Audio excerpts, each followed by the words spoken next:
우리가 함께 나눈 말씀 시편 116편은 죽음과 같은 위기에서 건짐을 받은 사람의 노래입니다. 이 시인이 누구인지, 그리고 이 시인이 처한 위기와 어려움이 무엇인지는 우리는 정확하게 알 수는 없지만, 그러나 본문을 읽게 되면은 그의 현실이 어떠한 상황 가운데 있는가를 우리는 확인하게 되죠. 본문 3절의 말씀은 이렇게 이야기를 하고 있습니다. 사망의 줄이 나를 두르고 스올의 고통이 내게 이름으로 내가 환난과 슬픔을 만났을 때에. 이것만이 아니죠. 6절 보면은 내가 어려울 때에, 그리고 8절은 내가 사망에서, 눈물에서, 넘어짐에서. 근데 이 사람의 현실이 참 만만치 않다라는 겁니다. 생명이 무너지는 경험, 환난과 고통이 자신을 둘러싸서 너무나도 고통스러운 그런 순간에 있었다라는 겁니다. 근데 우리가 시편을 방금 읽었었지만 이 시편의 결론이 어떤 누군가를 향한 원망, 그리고 아픔에 대한 그냥 한탄, 이렇게 끝난 것이 아니라 하나님을 향한 감사의 고백, 믿음의 고백으로 마무리되었다라는 것입니다. 우리가 이 시편을 살펴보면서 우리가 어떻게 하나님을 의지할 수 있는지, 그리고 하나님 앞에 엎드린 자들의 삶은 결국은 어떻게 되는가를 한번 나눠 보고자 합니다. 시편 116편은 독특한 고백으로 시작을 합니다. 1절의 말씀인데요, 우리 함께 1절 말씀을 함께 읽습니다. 여호와께서 내 음성과 내 간구를 들으심으로 내가 그를 사랑하는도다. 아멘. 시인이 이렇게 고백합니다. 내가 그를 사랑합니다 라는 거예요. 이 사랑은 막연한 감정을 의미하는 것은 아닙니다. 분명한 이유가 있어요. 뭐라고 이야기합니까? 여호와께서 내 음성과 간구를 들으셨다라는 겁니다. 하나님이 우리의 소리를 들으십니다. 그리고 간구를 외면하지 않으십니다. 여기서 말씀하는 간구는 그냥 정중한 요청을 의미하는 게 아니에요. 쉽게 말하면 절박함의 표현입니다. 하나님, 나를 살려주십시오. 내가 하나님 없으면 살 수 없습니다 라는 거예요. 그 고백을 따라 어떻게 이 마음이 이어질까요? 2절 말씀입니다. 2절의 말씀을 함께 고백하죠. 그의 귀를 내게 기울이셨으므로 내가 평생에 기도하리로다. 아멘. 하나님이 그의 기도에 귀를 기울이셨다라고 이야기를 합니다. 하나님은 저 높은 곳에 계셔서 우리가 보이지 않는 곳에 계신 것처럼 느끼는 것이 아니라, 하나님이 귀를 기울이셨다는 것은 하나님이 낮고 낮은 곳에 있는 자의 탄식에 그 소리를 듣기 위하여 몸을 숙이셨다라는 겁니다. 아이가 엄마를 향하여, 아빠를 향하여 부르짖을 때 엄마 아빠가 고개를 숙이고 몸을 숙이고 아이를 안아주며 그의 울음소리를 듣는 것처럼, 하나님께서도 이 고통 가운데 있는 시편의 기자를 향하여 몸을 낮추셨다는 사실입니다. 사랑하는 성도 여러분들, 오늘 우리는 이 새벽의 자리에 나와 있습니다. 우리가 이 새벽에 나온 이유는 당연히 기도하기 위함이죠. 우리가 기도할 수 있는 이유는 무엇입니까? 우리의 믿음이 커서일까요? 아닙니다. 하나님이 우리의 간구와 탄식과 우리의 상황을 외면하지 않으시기 때문입니다. 하나님 오늘 우리를 향하여 몸을 숙이고 계십니다. 우리의 탄식을 듣기 위해서, 우리의 목소리를 듣기 위해서 몸을 낮춰주시고 있다라는 거예요. 그런 하나님을 알게 그는 결단합니다. 뭐라고 이야기를 합니까? 내가 내 평생에 계속해서 기도하겠다라는 겁니다. 여러분, 우리 이것이 얼마나 기도의 중요한 원리입니까? 우리가 왜 계속 기도할 수 있을까요? 기도를 하는 이유는 하나님이 전에 내게 크게 응답하셨기 때문에, 하나님 내게 너무나도 놀라운 역사를 베풀었기 때문일까요? 그렇게만 하면서 그런 생각으로 기도하였다면 우리가 그 전에 드렸었던 기도는 기도라기보다 그냥 나의 간절한 원함, 아니면 주문을 외운 것에 불과했다라는 것입니다. 사랑하는 여러분들, 오늘 우리가 이렇게 기도할 수 있는 이유는 우리 하나님이 어떤 분이신지, 하나님이 우리의 소리를 듣기 위하여 지금도 자세를 낮추시고 우리에게 찾아오신 하나님을 알고 있기 때문에 우리는 기도한다라는 겁니다. 그분이 들으시기 때문에 이제 우리가 드리는 기도는 단순한 의무가 아니라 하나님 앞에 평생 머무는 은혜와 사랑의 고백이 되더라라는 겁니다. 우리가 아무리 힘겨운 가운데 있을지라도, 고난 가운데 있을지라도, 그러나 기도는 우리가 살아가는 삶의 방식이 되고, 또 우리에게 있는 어려움과 고난을 해석하는 방식이 된다라는 겁니다. 그래서 오늘 여러분들 기도하실 때 이렇게 기도하셔야 됩니다. 주님, 저의 기도를 들어주셔서 감사합니다. 주님께서 나의 기도를 들으시기 때문에 저는 오늘 주님께 기도를 드립니다. 그리고 나의 기도를 들으시는 하나님, 내가 주님을 사랑합니다. 오늘 우리가 드려야 되는 기도는 바로 이런 기도가 되어야 한다는 것이죠.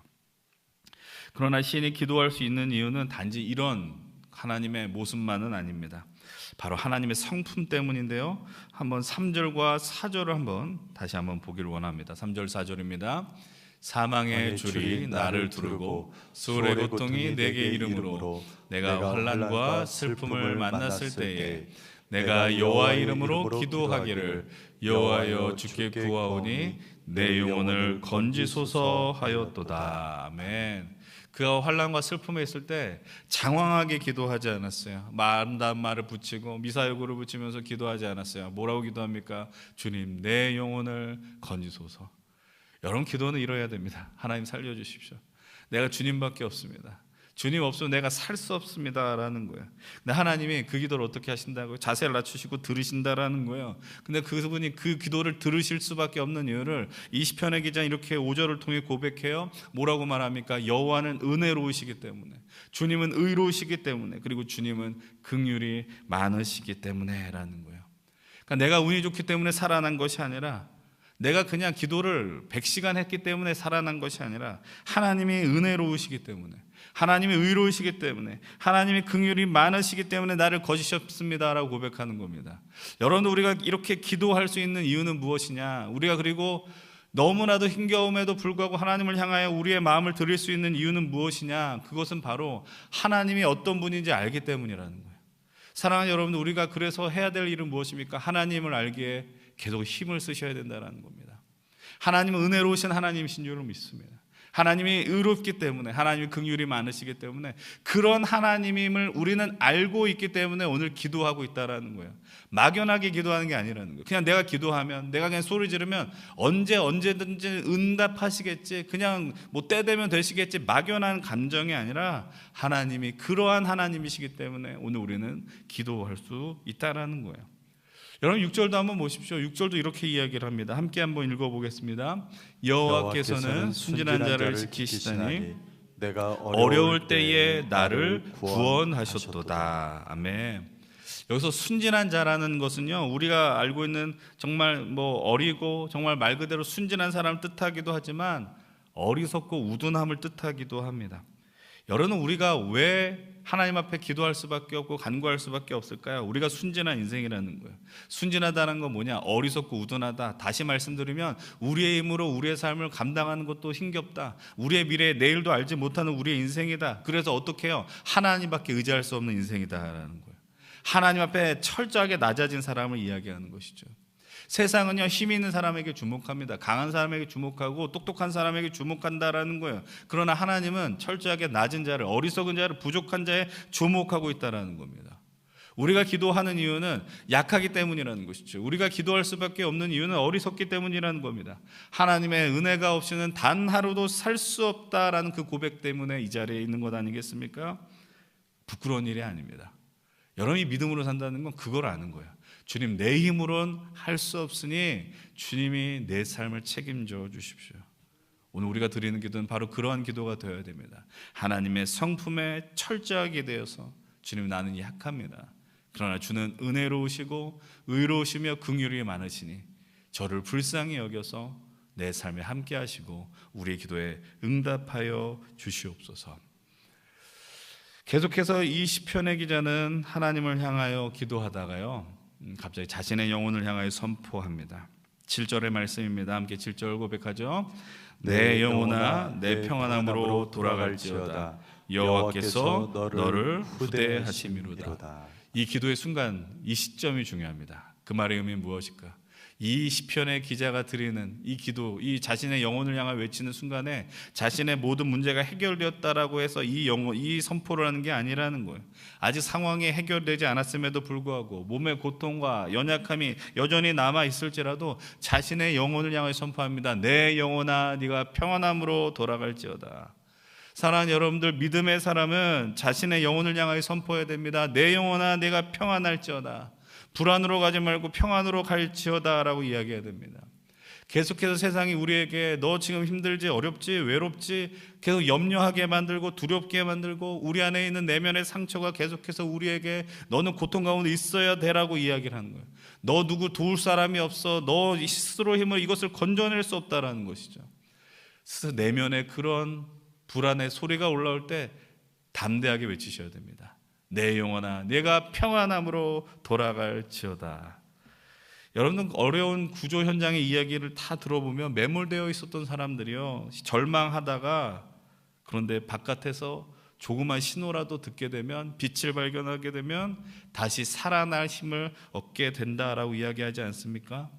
여러분도 마찬가지입니다. 우리 안에 너무나도 캄캄한 환경이 우리를 둘러싸고 있다 할지라도, 문제가 정리되는 것이 하나도 없는 것처럼 느껴질지라도, 오늘 하나님이 우리의 상황을 다 알고 계시고 듣고 계시며, 그리고 주님이 너무나도 은혜로우시기에 우리는 오늘 이 기도 가운데 우리의 영혼을 향하여서도 담대하게 선포하셔야 됩니다. 내 영혼아 내가 평안할지어다. 그 평안함 속에서 우리가 어떻게 나갈 수 있을까요? 10절과 11절을 한번 보십시오. 이렇게 이야기를 함께 읽어봅니다. 내가 크게 고통을 당하였다고 말할 때에도 나는 믿었도다. 내가 놀라서 이르기를 모든 사람이 거짓말쟁이라 하였도다. 이 말씀에 주목해서 보세요. 뭐라고 이야기해요? 내가 크게 고통을 당했다. 자신의 현실을 부정하는 게 아니에요. 나는 괜찮아 이렇게 말하는 게 아니에요. 믿음을 갖는다는 건 고통을 못 느낀다는 게 아니에요. 믿음이 있다라는 건 고통과 아픔이 있지만 그 순간 속에서도 하나님을 붙든다는 것이죠. 그래서 뭐라고 이야기해요? 내가 고통을 당했지만 그래도 나는 믿어요. 뭘 믿어요? 하나님이 내 기도를 듣는다는 걸 믿죠. 하나님이 은혜로우시고 의로우시고 하나님 긍휼이 많으시다는 걸 믿는다는 거예요. 그래서 뭐라고 이야기해요? 내가 놀라서 사람들을 향해서 다 거짓말쟁이라고 이야기하는 거예요. 왜 거짓말쟁이라고 말합니까? 사람들은 우리를 보면서 너 그렇게 살면 안 돼, 너는 그렇게 하면 다 될 수 없어 라고 이야기하는 거를 과감하게 거절할 수 있어야 된다는 거예요. 너 믿음으로 살면 손해봐, 너 하나님 믿는다고 어떤 일이 바뀌어, 이렇게 이야기하는 걸 과감하게 거절해야 된다는 것이죠.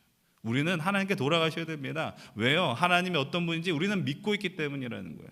여러분, 우리가 드리는 기도는 그냥 단순한 내가 원하는 그냥 다 잘 될 거야라는 막연한 감정에 기대서 드리는 기도가 결코 아니라는 것입니다. 하나님이 어떤 분이신지, 하나님 오늘 내 기도를 듣는다는 그 확실한 믿음 위에 들어있기, 기도하기 때문에 오늘 우리는 이 자리에 다 나온다라는 사실이죠. 그 은혜를 경험한 자들이 이제 거기서 머물지 않습니다. 시편 후반부에 시인이 이렇게 중요한 질문을 던져요. 12절의 말씀입니다. 함께 고백합니다. 내게 주신 모든 은혜를 내가 여호와께 무엇으로 보답할까? 아멘. 은혜 받은 자들, 기도의 응답을 누리는 자들, 아니 하나님이 어떤 분인지 아는 자들, 계산해서 던질 수 있는 질문이 아니잖아요. 우리가 하나님의 은혜를 다 어떻게 갚겠어요? 아무리 무엇을 한다 할지라도 우리는 다 갚을 길이 없다라는 거예요. 그러나 은혜 받으면 생각하게 돼요. 은혜 받으면 질문하게 돼요. 하나님, 내가 하나님 앞에 어떻게 하나님을 향하여 은혜를 갚을 수 있게 될까요? 감사할 수밖에 없고요, 예배할 수밖에 없고요, 갚을 수 없지만 내가 주님 앞에 헌신하겠습니다라고 이야기하게 되는 것이죠. 그래서 13절 14절에 이렇게 이야기합니다. 내가 구원의 잔을 들고 여호와의 이름을 부르며 모든 백성 앞에서 나의 소원을 여호와께 갚으리로다. 하나님을 찬양하는 삶이 되는 거예요. 하나님의 이름을 높이는 삶이 되는 것이죠. 하나님을 은혜받는, 하나님께 은혜받은 자들이 가득한 그런 공동체는, 교회는 하나님을 영광스럽게 예배하는 교회가 될 수밖에 없다는 것입니다. 여러분, 우리가 바라기는 하나님이 받은 은혜를 날마다 찬양할 수 있는 귀한 믿음의 백성들이 되길 축복합니다. 우리 연신교회 성도들이 주일마다, 아니 우리가 모이는 곳곳마다 하나님 앞에 그 은혜를 감사함으로 찬양하는 인생들이 되기를 소망합니다. 개인의 구원만이 아니에요. 개인의 감사만이 아니에요. 개인의 감사가 결국은 공동체의 고백과 감사가 되는 것이죠. 그래서 이 시편의 절정이 어디에 있습니까? 시편 16절 가운데 있습니다. 시편 16절 한번 같이 읽어봅니다. 여호와여, 나는 진실로 주의 종이요 주께서 나의 결박을 푸셨나이다. 아멘. 나는 주님의 종입니다. 하나님이 내게 응답하셔서 내 마음대로 살겠습니다가 아니라 오히려 하나님의 은혜 가운데 거한 나는 하나님의 백성으로, 종으로 영원토록 살겠습니다라고 고백하게 되더라라는 것이죠. 사랑하는 여러분들, 너무나도 중요한 포인트 되지 않습니까? 하나님께서 내가 고통스럽고 힘겹고 어려운 가운데 나의 기도를 들으신다라는 걸 우리가 알고 있기 때문에, 그래서 그 믿음의 고백대로 살면서 은혜를 깊이 맛보게 되니 어떻게 결단합니까? 주님, 나는 주님의 종으로 영원토록 살겠습니다. 오늘 우리가 이 기도의 과정을 다 경험할 수 있었으면 좋겠습니다. 아니, 우리가 계속해서 드리는 기도마다 그냥 간구에서만 그치는 것이 아니라 모든 그 고백 속에서 하나님이 주신 은혜를 진실로 맛봐, 주님, 내가 주님의 평생 자녀로, 종으로 주님 나라를 세우는 귀한 인생이 되면 좋겠습니다. 고백하면 좋겠어요. 사랑하는 성도 여러분, 이제 말씀을 정리하려고 합니다. 우리의 기도는 너무나도 다양할 수밖에 없어요. 내가 아픈 것들, 삶의 모든 문제들, 내 건강의 문제, 내 자녀의 문제, 일터와 또 교회를 위해서도 기도하셔야 되고요. 그러나 모든 기도의 끝에 이 고백을 하시길 바랍니다. 주님, 저를 불쌍히 여겨주십시오. 그래서 저를 건져주십시오. 그리고 주의 종으로 살게 해주십시오. 내가 받은 은혜를 어떻게 무엇으로 갚으며 살 수 있겠습니까? 제 삶을 주님께 드리겠습니다. 사랑하는 여러분들, 주님이 오늘 우리의 기도를 들으심을 잊지 않으시길 바랍니다. 오늘 시편을 다시 한번 읽어보십시오. 그래서 고백합니다. 내가 주님을 더욱 사랑합니다. 주님이 내 기도를 들으셨기 때문입니다. 주님이 나를 결박에서 건져 주셨기 때문입니다. 우리가 함께 나눈 이 말씀, 이 시편의 기자의 고백이 오늘 우리의 고백으로 귀결되길 간절히 소망합니다. 그래서 영원토록 주님 안에 거하시며 주님의 은혜를 누리시며 날마다 주님의 뜻대로 살겠습니다 고백하는 저와 여러분들 되시기를 주의 이름으로 간절히 축원드립니다.